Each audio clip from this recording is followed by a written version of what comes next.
My 57th birthday, a number that carried the weight of a lifetime, was supposed to be a celebration of not just a year, but of a shared dream. A dream Sarah and I had built with our own hands, a dream we had poured our hearts into for 2 decades. The beach house on the rocky coast of Maine was more than just property. It was a testament to our journey, a physical representation of our success, and a legacy we intended to pass down through our families.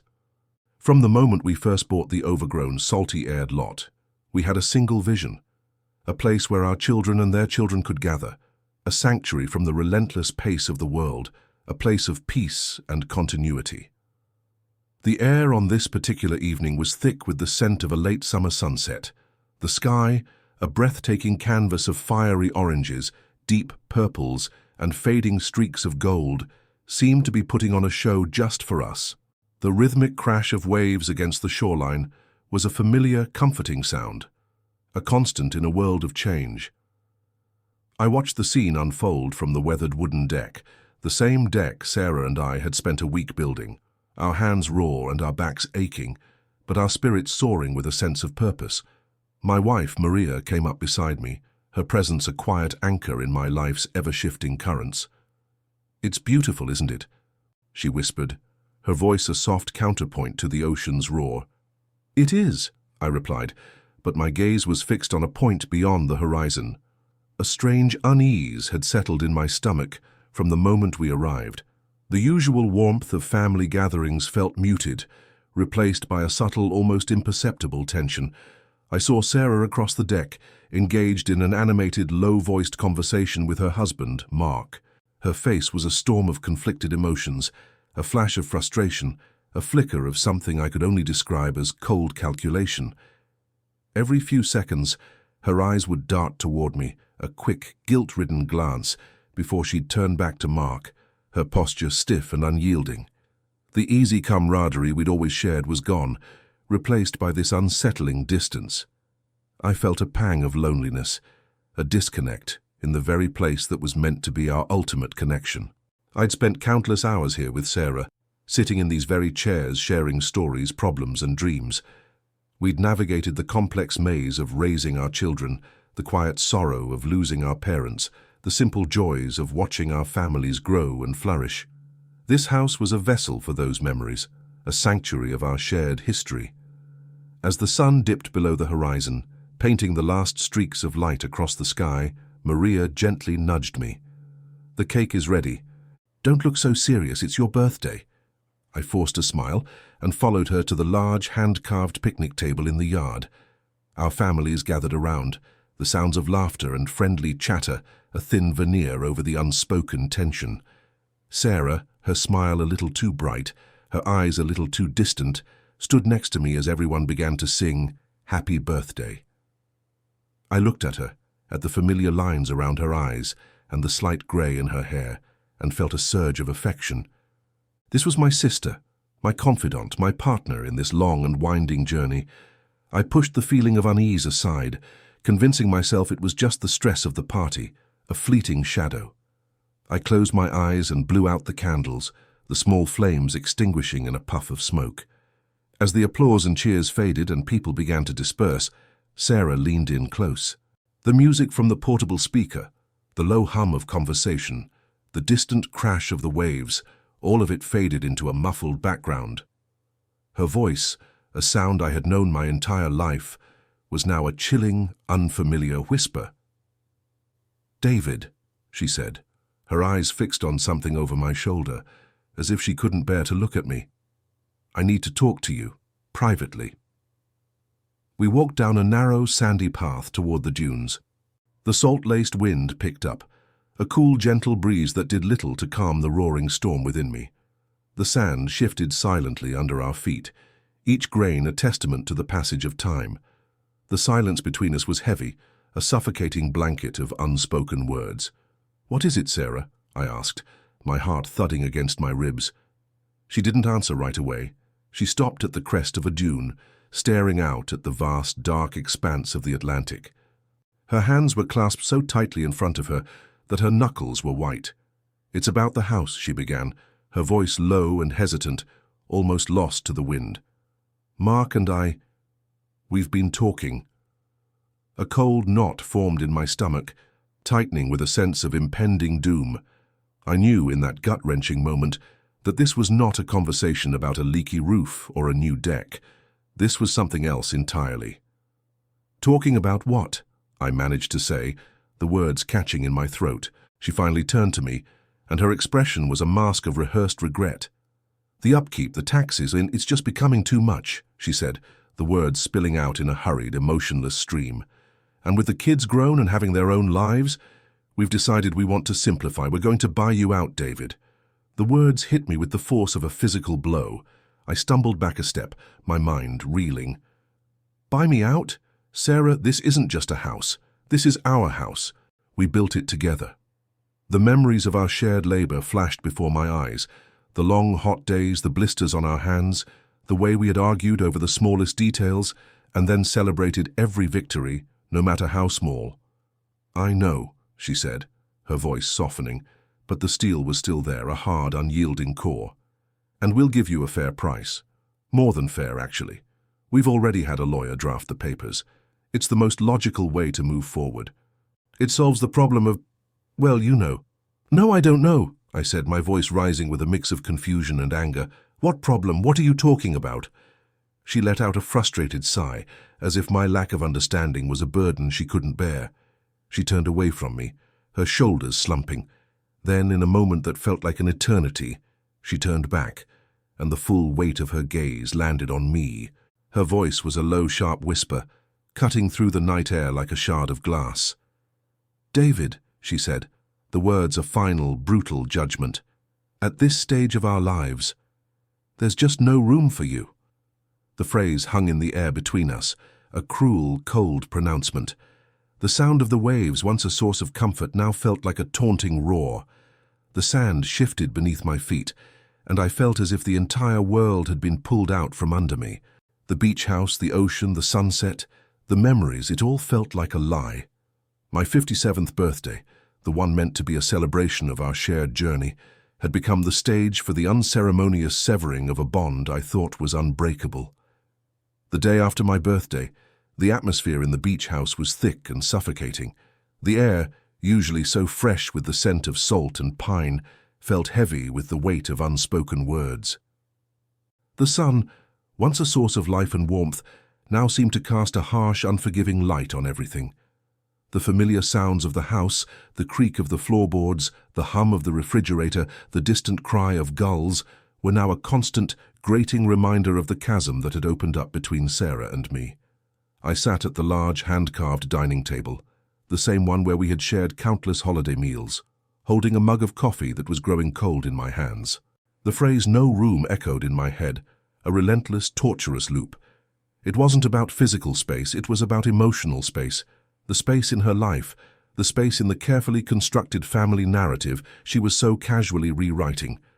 She was systematically erasing me from our shared history, reducing a lifetime of partnership to a single, devastating sentence. Across the room, Sarah moved with a quiet, unsettling efficiency. She was like a stranger in her own kitchen, her movements precise and deliberate, as if she were a surgeon preparing for a difficult but necessary operation. She avoided my gaze, her eyes fixed on the task at hand. Her husband, Mark, a man whose presence in this house had always felt like a quiet intrusion, kept a safe distance, his face a neutral mask, his hands shoved into the pockets of his khakis. He was a spectator to a war he had likely instigated. Maria, ever the perceptive one, sat beside me. She didn't say anything. She didn't need to. She just reached over and placed her hand on my knee, her touch a silent show of solidarity. The warmth of her hand was a stark contrast to the coldness that had settled in my heart. "We'll figure this out, David," she whispered, her voice a calm counterpoint to the roaring turmoil inside me. I nodded, but the words felt hollow. This wasn't a problem to be solved with logic or negotiation. This was a deep, festering wound, a betrayal of a bond that was supposed to be unconditional. The legacy of our shared labor, the very foundation of this house, was being dismantled for a cold, calculated transaction. Later that afternoon, as the children and their cousins went for a walk on the beach, The house fell into an unnerving silence. It was then that Sarah finally cornered me in the living room. She held a thick manila folder, the color a dull official yellow that felt so out of place in our home. "I have the papers," she said, her voice flat, devoid of the emotion that had once defined her. "Our lawyer drafted them. The buyout price is generous, David. It's more than fair given the current market and the work we both put in." I stared at the folder, a symbol of our shared past being reduced to a financial ledger. "It's not about the money, Sarah," I said, my voice shaking slightly. The betrayal wasn't about dollars and cents. It was about the years, the dreams, the shared history we had invested. This house was our bond. It was our legacy. It was supposed to be a place for all of us. She let out a weary sigh, running a hand through her hair. It was a gesture of impatience, as if I were a child who refused to understand a simple concept. "Look, I know this is hard, but it's also practical. Our kids are grown. They have their own lives. They're not going to use it as much. It's time for us to simplify things. Mark and I want to turn it into a retirement home. We can't do that with two families co-owning it. It's just too complicated." "Complicated?" I scoffed, the anger I had been holding back finally bubbling to the surface. "You think this is complicated? What about the 20 years we spent on this place? The weekends, the holidays, the sacrifices? Was that all for nothing?" My voice rose with each word, the carefully constructed facade of a peaceful family gathering cracking under the strain of my pain. She flinched at my tone, a flash of genuine discomfort in her eyes. "Of course not. We'll always have those memories. But this is business, David. It's time to be adults about it." "Adults?" I laughed, a bitter, hollow sound that echoed in the silent room. "Is that what you call it? Kicking your brother out of a home he built with you on his birthday? Is that the adult thing to do?" Her face hardened, a wall of defensiveness snapping into place. "You're being dramatic. You'll get a fair price. It's a win-win for everyone involved." I shook my head, my eyes welling up with a mix of frustration and profound disbelief. "You don't get it, do you? You're not just buying me out of this house, Sarah. You're buying me out of our history. You're putting a price tag on our past. And that, I can't accept." She didn't respond. She just placed the folder on the coffee table, the sound of the paper on wood a final cold gesture. "Think about it," she said, her voice low and final. "The offer is on the table." As she walked away, I felt a profound and painful sense of loss. It wasn't just the house I was losing, it was my sister. I had lost a part of her I thought I knew, a part of her I thought was as solid as the foundation of this house. The manila folder sat on the table, a stark yellow reminder that our shared legacy had been reduced to a cold, calculated transaction. And in that moment, I knew that my relationship with my sister, as I had always known it, was over. The days that followed were a silent war, a battle of wills fought with strained smiles and averted gazes. The beach house, once a sanctuary of shared joy, now felt like a prison. Sarah and Mark went about their business with an unsettling calm, making small talk about the weather and the day's plans as if nothing had happened. The air was thick with the unsaid, a tense, suffocating cloud that followed us from room to room. My wife, Maria, tried her best to act as a buffer, but even her unwavering optimism couldn't break through the icy atmosphere that had settled over our family. I spent most of my time alone, a self-imposed exile from the very place I had helped to build. I would walk the beach for hours, the rhythmic crash of the waves a soothing balm to my raw emotions. The salty air filled my lungs, and the wind whipped at my hair, but it couldn't blow away the pain in my heart. I'd sit on a weathered log staring out at the vast, endless expanse of the ocean, trying to make sense of what was happening. How had we gotten here? How had two people who had once been so close, so connected, become so distant and adversarial? My mind kept wandering back to our childhood, to the small, cramped apartment in Boston where we had grown up. I remembered the nights Sarah and I would sit on the fire escape, whispering our hopes and dreams, the city lights twinkling in the distance like scattered diamonds. We had a shared vision, a joint ambition to escape the constraints of our modest upbringing and build something beautiful and lasting. The beach house was the culmination of that ambition, the physical manifestation of a dream we had woven together, thread by thread over countless years. I thought back to the day we first bought the land. It was nothing more than a small, overgrown parcel, a wild tangle of seagrass and weeds, but it had the most stunning, unobstructed view of the Atlantic. It was a leap of faith, a risk we took together, pooling our savings, making sacrifices. The early years were a blur of hard work, of long weekends spent clearing brush, of calloused hands and aching backs. We learned to lay a foundation, to frame walls, to shingle a roof. We were a team, a single unified force against the elements and the doubts of our friends and family. One late afternoon, as a light drizzle began to fall, I walked past the small shed we had built on the property. The door was slightly ajar, creaking on its rusty hinges. I pushed it open, and the scent of sawdust and old paint rushed out to greet me, a scent that carried 1,000 memories. The shed was filled with old tools, rusted hammers and saws, a testament to the labor we had poured into this place. In a corner leaning against the damp wall was a faded photograph. I picked it up, my hands trembling slightly.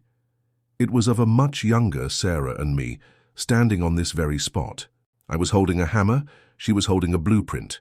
We were both smiling, our faces smudged with dirt, a look of pure, unadulterated joy in our eyes. That joy, that shared purpose, it felt so distant now, a memory from a different life. It was as if I was looking at two strangers, two people who had been on a parallel path but had, at some unknown point, veered off into completely different directions. That evening, Maria and I sat on the porch, wrapped in thick blankets, listening to the gentle patter of the rain. The air was cool and crisp, but the warmth of her presence was a quiet comfort. "What are you going to do?" she asked softly, her hand finding mine. "I don't know," I said, the words a heavy sigh. "I can't accept the money, Maria. It feels wrong. It feels like I'm selling our history." "I understand," she said, "but what's the alternative? Living in this limbo? This isn't healthy, David, for any of us, for your family, for your niece and nephews. This is tearing everyone apart." "I know," I said, "but what if I fight it? What if I force her to sell the whole thing? We'd both lose it, but maybe it would make her see what she's doing. Maybe it would make her realize the value of what she's throwing away." Maria was quiet for a long moment, her eyes fixed on the rain-streaked window. "And what if it just destroys whatever is left? What if it just makes the chasm between you two wider? Is a house worth that?" Her words hit me hard, a splash of cold water in the face. She was right. This wasn't about the house anymore. It was about a fractured relationship, a broken trust, a lifetime of shared memories being carelessly tossed aside. The beach house was just the physical manifestation of a deeper, more profound decay. Later that night, as the storm raged outside, I heard a quiet knock on our bedroom door. It was Sarah. She looked exhausted, her shoulders slumped, her face pale. "Can we talk?" she asked, her voice small and hesitant. I opened the door, and she stepped inside. The sound of the rain lashing against the windows filled the silence. "I saw the picture," she said, her voice barely a whisper. "The one in the shed. I remember that day. We were so excited." I nodded, my throat tight with a mix of sadness and hope.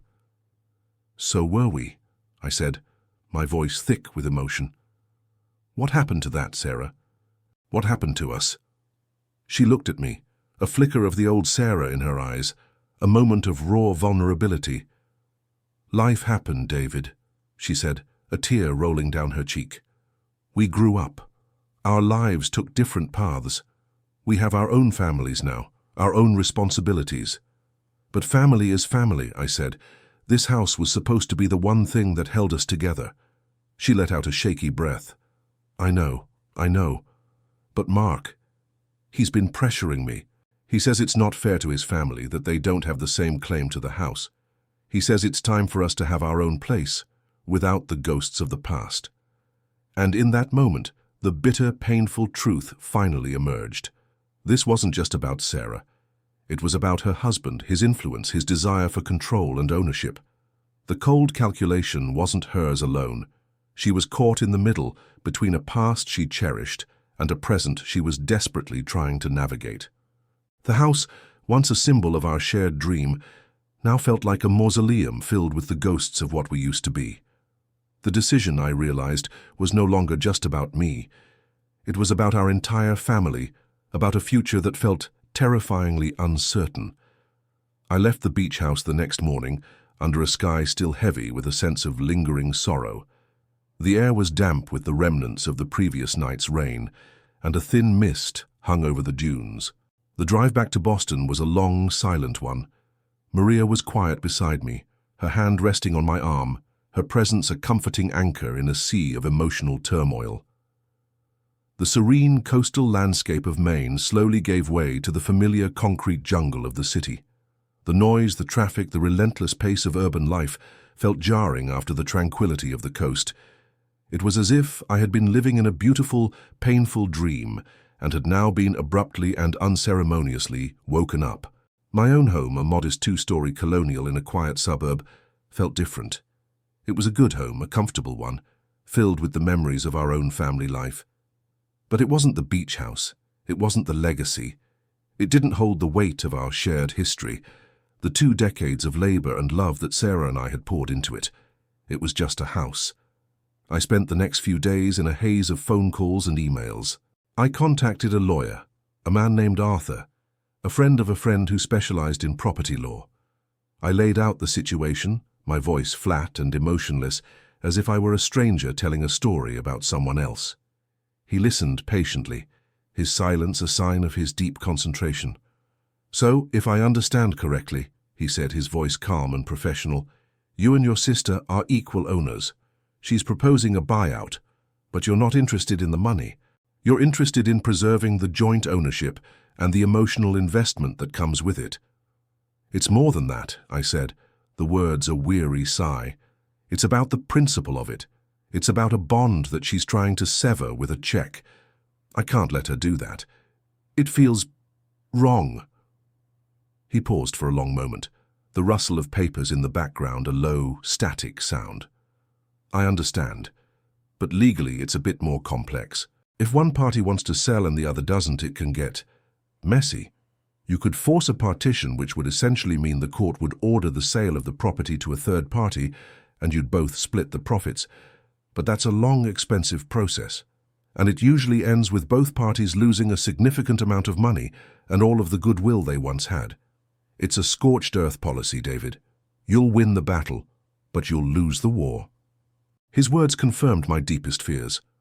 A legal battle would be a final destructive act. It would be the final nail in the coffin of our relationship. It would destroy any hope of reconciliation, any possibility of rebuilding our bond. It would be a victory without a prize, a painful, drawn-out process that would leave nothing but bitterness and resentment in its wake. The next day, I decided to do something I hadn't done in years. I went to visit my parents' old neighborhood. The narrow, tree-lined streets, the row houses with their small front yards, the corner store where we used to buy candy. It was all still there, a ghost of a past that felt both distant and incredibly close. I walked past our old apartment building, a brick monolith with a fire escape running down the side. I remembered the night Sarah and I would sit on those steps, whispering our hopes and dreams, our young minds filled with the possibilities of the future. We had a shared ambition, a quiet, unspoken promise to make something of ourselves. The house in Maine was that promise fulfilled. I ran into Mrs. Rodriguez, an old neighbor, a woman who had watched us grow up. She was sitting on her porch, her face lined with age, but her eyes were still sharp and kind. "David, my goodness, look at you," she said, her voice a warm embrace. "It's been so long. How's your sister? Sarah? She was always so determined." I smiled, a thin, painful thing. "She's good, Mrs. Rodriguez, she's well." We talked for a while about her family, about the changes in the neighborhood, about the passage of time. As I was leaving, she said something that stayed with me. "You and Sarah were always so close, 2 peas in a pod. You had a special bond, you know. It's rare to see that." Her words were a simple, honest truth, a stark contrast to the complex web of greed and resentment that had been woven around us. It was a reminder of what we had, of what we had lost, and of what was at stake. That evening I called Sarah. The phone rang for a long time, the silence on the line a testament to the miles of emotional distance between us. When she finally answered, her voice was guarded, cautious. "I've been thinking," I said, my voice calm and measured. "I'm not going to fight you in court, Sarah. I'm not going to force a sale. I'm not going to let this house destroy whatever is left of our family." There was a long, stunned silence on her end. I could almost hear her breathing, the steady rhythm of a person who had been bracing for a battle and had just been met with a surrender. "So, you're accepting the buyout?" she finally asked, her voice tentative, a note of disbelief in her tone. "I'm not accepting the money yet," I said, "but I am accepting a truth, that our relationship has changed. The house, what it represented, it's gone. And I'm not going to fight for a ghost." The phone line went silent again. This time I knew she was thinking, processing my words, a shift in the tectonic plates of our relationship. I had given her what she wanted, but not in the way she had expected. The victory was hers, but it was a hollow one. It was a victory won not through force or legal maneuvering, but through my quiet, painful resignation. And I had a feeling that in her quiet moments, she would know that too. The summer ended, and the leaves in Boston began their slow, graceful descent into a brilliant kaleidoscope of crimson and gold. The air grew crisp, carrying the scent of autumn and the promise of change. The manila folder with the buyout papers still sat on my desk, a constant, silent presence. I couldn't bring myself to sign them. It felt too final, too much like signing away a part of my soul, a piece of a history I wasn't ready to let go of. Sarah and I had only spoken a few times since that call. The conversations were strained and brief, a far cry from the easy camaraderie we had once shared. It was a strange kind of grief, this slow, silent unraveling of a relationship. It wasn't the sharp, sudden pain of a death, but the dull, aching throb of a limb you knew was still there, but no longer worked the way it was supposed to. One Saturday afternoon, my daughter, Emily, came over with a large, dusty cardboard box. "I was cleaning out the attic," she said, her voice bright with a sense of discovery. "Look what I found." We sat on the living room floor, surrounded by a mess of old photographs, a visual history of my life. There were pictures of my parents, their faces young and full of hope. There were photos of Maria and me on our wedding day, a blur of happiness and nervous energy. And then there were the photos of the beach house, dozens of them. Shots of Sarah and me, young and full of life, our faces smudged with paint and sawdust. Pictures of us laughing, hammering nails, arguing over a blueprint, then hugging it out. Pictures of the kids, small and innocent, playing in the sand, their faces lit up with pure, unadulterated joy. As I looked at the photos, a strange and powerful thought occurred to me. The house was not the legacy. The legacy was the time we had spent there, the memories we had made, the laughter, the tears, the arguments, the reconciliation. The house was just a container. The true treasure was inside, in the moments we had lived, the feelings we had shared. That evening I had a conversation with Maria and our kids, Emily and Ben. I told them about the situation with the house, about Sarah's request, about my struggle. I was honest and raw, laying out my feelings of betrayal and loss. I wanted them to understand, not just the details of the business transaction, but the deep emotional wound that had been inflicted. They listened, their faces full of empathy and concern. My son, Ben, who was usually quiet and reserved, spoke first. "Dad," he said, his voice earnest and wise beyond his years, "I get it. It's messed up what Aunt Sarah did. But you know what? The beach house. It was a big part of our lives for sure. But our best memories, they're not tied to a building. They're tied to you and Mom, to us, to the family we have right here." Emily nodded in agreement. "He's right, Dad. Remember all the Christmases we had here, in this house? The time the power went out and we all played board games by candlelight? That's what I remember. That's home." Their words were a balm to my soul, a powerful, healing force. They were a reminder that the true legacy wasn't a physical structure. It was the love and connection we had built in our own lives, in our own home. It was the intangible bonds that held us together, bonds that were stronger than any legal document or financial transaction. The next morning, a bright, crisp day, I picked up the phone and called Sarah. There was no hesitation this time, no fear of a difficult conversation. The decision had been made, not out of a sense of defeat, but out of a profound and liberating realization. "Sarah," I said, my voice calm and steady, "I'm signing the papers. The buyout is accepted." There was a long silence on the other end, a silence filled with a sense of relief, but also, I suspected, with a hint of shame. "Thank you, David," she finally said, her voice sounding small, humbled. "It's not a thank you I want," I said, my voice still firm but gentle. "What I want is for you to remember what this house was built on. It was built on a promise that we would always be family, and a house, or a deed, or a check, is never going to change that. I hope that one day you remember that too." I hung up the phone, and for the first time in a long time I felt a profound sense of peace. The grief was still there, a dull ache in my heart, but it was no longer a consuming fire. I had let go of the physical house, but in doing so, I had held on to something more important. I had held on to the truth of what a home truly was. And I knew with a certainty that was both sad and freeing that I had found a different kind of home, a home that could never be taken away. It was a home built on the unshakable foundation of love, family, and the quiet, undeniable power of forgiveness.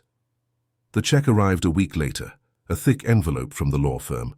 I looked at the number, a substantial sum that represented 2 decades of our shared labor and dreams. It was a tangible symbol of the end of an era, a final punctuation mark on the sentence of our partnership. But as I held the check in my hand, I felt no sense of victory or relief, only a quiet emptiness.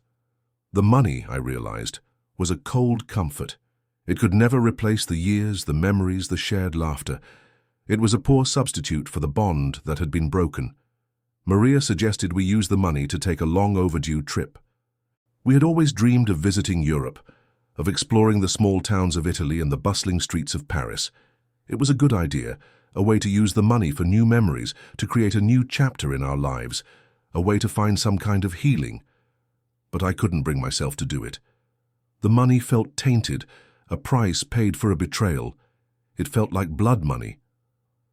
I put the check in the bank, and for a while, I tried to forget about it, tried to move on. The weeks turned into months. The holidays approached, a time that had always been a grand affair, a gathering of the entire extended family at the beach house. This year it was different. Sarah didn't call to plan, and I didn't reach out to her. Our families held separate, smaller gatherings. The silence between us was deafening, a physical absence that was more pronounced than any argument. My kids, Emily and Ben, noticed it, and they tried to fill the void, but it was impossible. The ghost of a tradition was a palpable presence in the room. One cold afternoon in late November, a fierce wind whipping the last leaves from the trees, the doorbell rang. I was surprised to see Sarah standing on my porch, her hands shoved deep in her coat pockets, her shoulders hunched against the biting cold. It was the first time she had been to my house in years. She looked different, older, and her face held a deep-seated weariness I had never seen before, a weariness that went beyond physical exhaustion. "Can I come in?" she asked, her voice small and hesitant. I opened the door and let her in, my heart pounding with a mix of trepidation and curiosity. She walked into the living room, her eyes darting around, taking in the familiar, comfortable chaos of our home. It was filled with the lived-in warmth of our family, the scent of fresh coffee, and the quiet hum of a happy household. "It's nice here," she said, her voice barely a whisper. I didn't say anything. I just waited. I knew she hadn't come for small talk. She sat on the edge of the sofa, her hands still in her pockets as if she couldn't bring herself to get comfortable. "I've been thinking about what you said," she began, her gaze fixed on the fireplace, the words coming out in a slow, painful stream, "about the house being built on a promise." She paused, as if gathering her courage, her face a storm of conflicting emotions. "Mark, he's been acting differently since we got the house. He's been treating it like a business, an investment. He's already talking about renting it out in the summer, charging a fortune. It's not what we wanted. That's not what we built. A flicker of empathy, of a shared sadness passed between us. The house, our beautiful, tangible dream, had become something ugly in Mark's hands. He had reduced it to a commodity, a source of income, stripping it of its soul and its history. "I miss it," she said, a single tear rolling down her cheek. "I miss us." The dam of my own emotions broke. The anger, the pain, the betrayal, it all melted away, replaced by a deep and profound sadness. "I do too, Sarah," I said, my voice thick with emotion. "I miss us more than I miss the house." She looked at me, her eyes red and puffy. "I was so wrong, David. I was so caught up in what Mark wanted, in the money, in the practicality of it all. I didn't see what I was giving up. I didn't see that I was pushing you away." She pulled her hands out of her pockets, and in one of them she held a small, crumpled piece of paper. It was the photograph of us from the shed, the one I had looked at so many times. "I found this after you left," she said, her voice shaking. "I've been carrying it with me ever since. It's the only thing that feels real anymore." I looked at the photograph, at the two of us, young and hopeful, our faces smudged with dirt. It was a tangible piece of a past that felt so distant, and yet, in that moment, so incredibly close. The house was gone, but the memories, the shared history, were still there. They were still us. She finally looked at me, her eyes pleading. "I don't know if we can ever go back to what we were," she said, her voice a raw, honest whisper. "But I miss you, David. I miss my brother." I got up and sat beside her on the sofa. I didn't say anything. I didn't need to. I just put my arm around her, and she rested her head on my shoulder, and for the first time in a very long time, we were just brother and sister, two souls who had lost their way, but were finally, quietly, finding their way back home. The house was no longer the symbol of our bond. In this quiet, heartfelt reunion, our true home, our true legacy, was finally, painfully, and beautifully found. The initial awkwardness of Sarah's visit slowly, tentatively began to dissipate. The air, once thick with tension, now held a delicate, fragile sense of healing. We moved from the living room to the front porch, the crisp December air a bracing backdrop to our conversation. Bundled in thick coats, we sat side by side, the distance between us no longer a chasm of resentment, but a comfortable, quiet space of a shared history. We talked about our children, about our parents, about the small, mundane details of our lives that had been absent from our conversations for months. "You know, he's not happy," she said, her voice low, a note of quiet despair in her tone. "He thought the house would be his perfect escape, his grand statement. He talks about it like a commodity, an investment, but it's just a house, you know. It doesn't have the soul that we built into it. He doesn't have the history with it. He doesn't understand the years of labor, the shared dreams." I nodded, a somber understanding passing between us. I had suspected as much. Mark was a man who saw everything in terms of ownership and profit. He couldn't comprehend that the true value of the house wasn't in its market price, but in the memories it held, in the sweat and tears we had poured into it. He was a man who owned a building, not a home. He was a master of a place he could never truly belong to. "He wants to sell it already," she said, her voice a defeated sigh. "He says it's too much work, too much of a burden. He's already talking to real estate agents, looking for a buyer." A wave of conflicting emotions washed over me. A part of me felt a cold sense of satisfaction, a grim sense of justice. It was a kind of karmic reckoning. Mark's greed had backfired, and he was now burdened with the very thing he had so desperately coveted. But a deeper part of me, the part that still loved the house for what it had been, felt a profound sadness. The house, our beautiful shared dream, was being reduced to a mere transaction once again, a painful cycle of buying and selling. "He doesn't get it," I said, looking out at the bare branches of the trees, their skeletal fingers reaching for the grey sky. "He never will. He'll never understand that the real value wasn't in the walls, but in the moments, in the laughter, in the shared hardships, in the quiet sense of accomplishment we felt every time we finished a new room. She was quiet for a long moment, her eyes welling up with tears. "I do now, David, I really do. I've been so lost, so focused on trying to make everything practical and easy, that I forgot about what really matters. I forgot about us." I reached out and took her hand. It was cold, but her grip was tight, a silent plea for connection. "We're still here, Sarah," I said. "We're still us. The house is just a house. We're the real legacy." We sat in silence for a while longer, the quiet between us no longer a source of tension but of comfort. It was a quiet that held 1,000 unspoken apologies, 1,000 unspoken truths. It was the quiet of two people who had been estranged for a long time and were now finally finding their way back to each other. The cold air didn't feel so cold anymore. The world didn't feel so lonely, and the quiet understanding that passed between us was more valuable than any sum of money. Later that evening, as she was getting ready to leave, she turned to me, a small tentative smile on her face. Do you think we can have Christmas together, just all of us? Not at the beach house, but here, or at my place. Just all of us." The question was a simple one, but it held the weight of a monumental shift. It was a plea for a new beginning, a request to rebuild the bridges that had been burned. It was an admission that a life without me, without our shared history, was a life she no longer wanted. I smiled, a genuine, heartfelt smile that reached my eyes. "I think that's the best idea I've heard all year, Sarah." She hugged me then, a long, tight hug, the kind we hadn't shared since we were kids. The cold air didn't feel so cold anymore. The world didn't feel so lonely. And the idea of a shared Christmas, a new tradition in a new setting, felt like a promise of a different kind of home. It was a home built not on walls and roofs, but on forgiveness, understanding, and the quiet, steady rhythm of family. The ghost of Christmas past was finally being laid to rest, and in its place the hope of a new future was being born. Christmas at Sarah's house was a study in contrasts. It wasn't the sprawling, boisterous gathering we were used to at the beach house, filled with the scent of salt and pine. Her home was smaller, cozier, and filled with a different kind of warmth.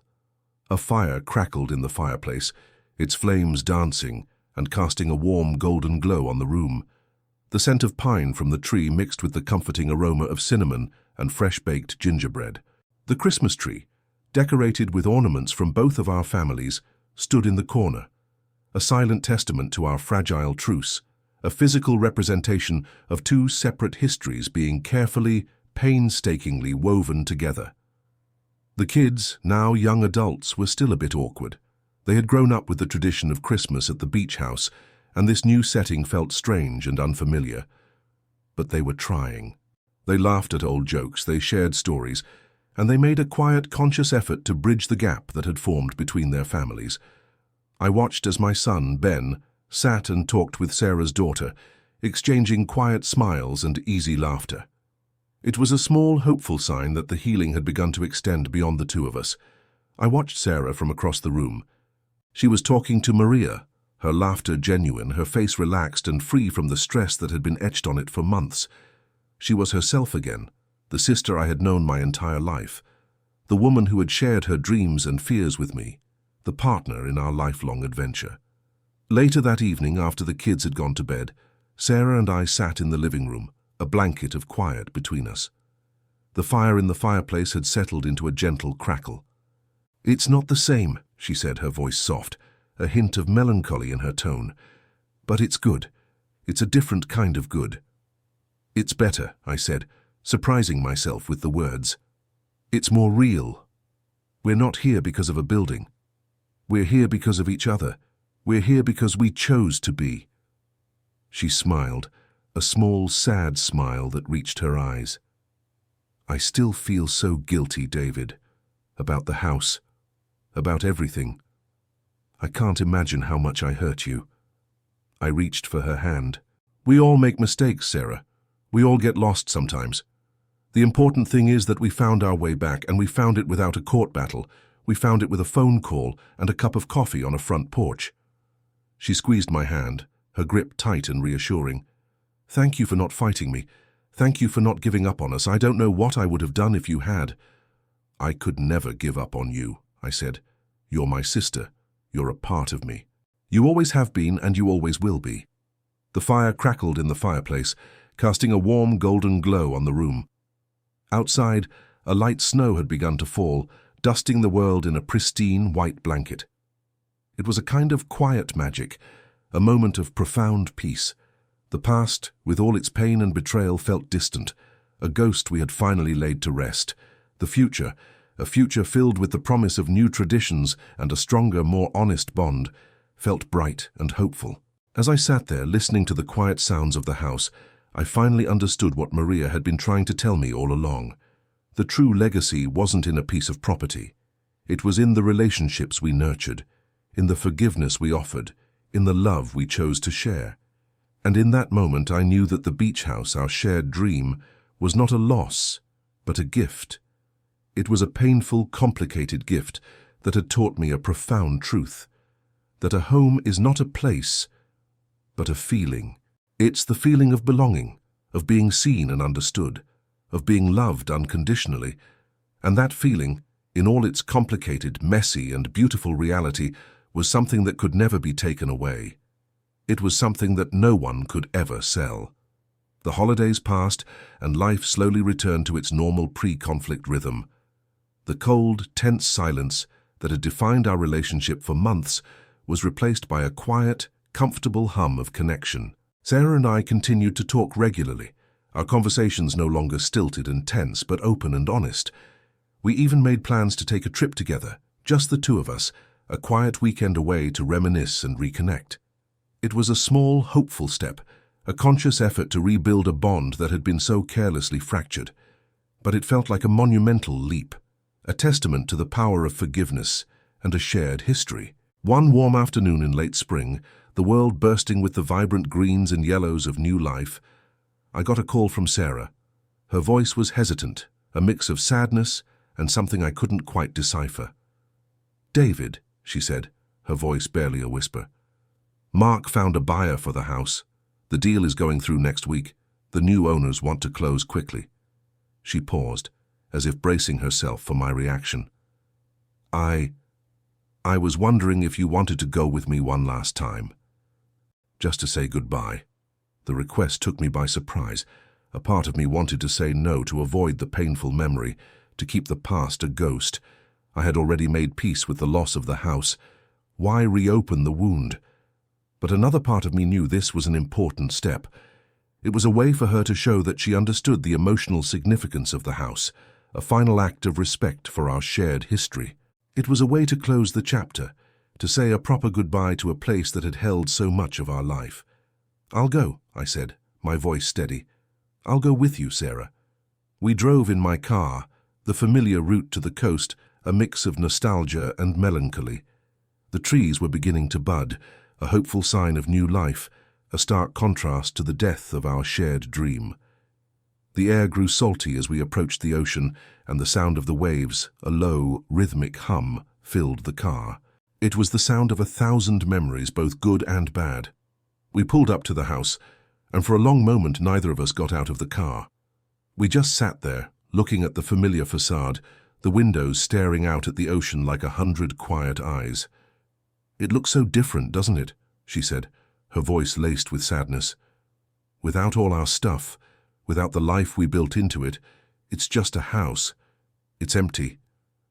I nodded. It was true. The soul of the house, the life we had poured into it, was gone. It was just a shell now, an empty vessel, waiting to be filled by someone else's dreams. We walked through the rooms, the sound of our footsteps echoing in the empty space. We walked through the living room where we had spent countless evenings talking and laughing. We walked through the kitchen where we had cooked holiday feasts. We walked out onto the deck where we had watched 1,000 sunrises and sunsets. Every room, every corner, held a memory. But the memories were just echoes now, faint whispers in an empty space. We stood at the edge of the dunes, the wind whipping our hair and our clothes. We looked out at the vast, endless expanse of the ocean. The sun was beginning its slow descent, painting the sky in a breathtaking display of color. "I'm sorry, David," she said, her voice raw with emotion. "I'm so sorry. I know I can never make it up to you." "I know," I said. "And I forgive you." "It's okay, Sarah, it really is. The pain is gone now." She looked at me, her eyes filled with a fresh wave of tears. "No, it's not okay, not yet. But I want to make it right. I want to build something new with you, something that isn't a house, something that's just us." I smiled, a slow, gentle smile. "We already are, Sarah, we already have. This is it. This is the new beginning." We stood there for a long time, watching the waves, the wind a gentle companion, the quiet between us filled with a new kind of understanding. The house, which had once been a symbol of our bond, was now a symbol of our healing. It was a reminder that even when things fall apart, even when dreams are broken, something new and beautiful can rise from the ashes. We had lost a home, but in the process, we had found each other again. The finality of the beach house's sale was a strange and unexpected relief. The financial transaction, once a source of so much pain and anger, now felt like a clean break, a way to move forward without the constant weight of the past hanging over us. Sarah and I found ourselves in a new rhythm of connection, a fragile but growing bond that was free from the ghosts of our shared dream. We talked on the phone almost every day, sharing the small details of our lives, the kind of things we hadn't shared in years. We were finding our way back to the easy, comfortable friendship that had been the foundation of our entire relationship. One warm summer evening, a few months after the sale, Maria and I were sitting on our back patio, the sound of crickets filling the twilight. We were talking about our life, about the new projects we were taking on, about the plans for our future. "You seem lighter, David," Maria said, her hand finding mine. "The weight is gone. You're finally at peace." "It is," I said, a slow, quiet smile spreading across my face. "It's gone. The burden of holding on to something that was already gone. The weight had been so heavy for so long, a burden of betrayal and loss, but now it was gone, replaced by a sense of peace. I had a conversation with my kids, Emily and Ben, a few days earlier. They told me that they had been talking to their cousins, Sarah's kids, and that they were planning a trip together, a trip to the Grand Canyon. It was a small thing, but it was a sign that the next generation, our legacy, was already working to heal the wounds that their parents had inflicted. They were creating their own shared history, their own stories, and they were doing it on a foundation of forgiveness. Later that evening, the phone rang. It was Sarah. Her voice was excited, a sound I hadn't heard in a long time. It was the voice of the old Sarah, the one who had been my confidant and friend. "Guess what?" she said, her voice full of a kind of childlike joy. "I found a place. A little cottage on a lake. Just a small, simple place, nothing like the beach house, but I was thinking, maybe you and Maria could come up next weekend. We could just sit on the dock, drink a beer, and just be, you know?" My heart swelled with a wave of emotion. This wasn't a business proposition. It wasn't a grand gesture to make up for her mistake. It was a simple, heartfelt invitation. It was a request to build a new kind of home, a home built not on a shared investment, but on a shared moment. "We'd love to, Sarah," I said, my voice thick with emotion. "We'd love that more than anything." I hung up the phone and looked out at the darkening sky, the first stars beginning to twinkle. The sunset was a brilliant display of reds and purples, a masterpiece painted by nature. It reminded me of all the sunsets I had watched at the beach house, all the dreams we had shared, all the promises we had made. The house was gone. The check was in the bank. The pain of the betrayal had finally faded, but in its place something new had grown, a different kind of legacy, a legacy of forgiveness, of understanding, and of a love that was stronger than any building, more valuable than any sum of money. The whispers of no room had been a painful beginning, but they had ultimately led us to a profound truth, that a home is not a place but a person, and that as long as we had each other, we would always be home. Our new legacy was just beginning.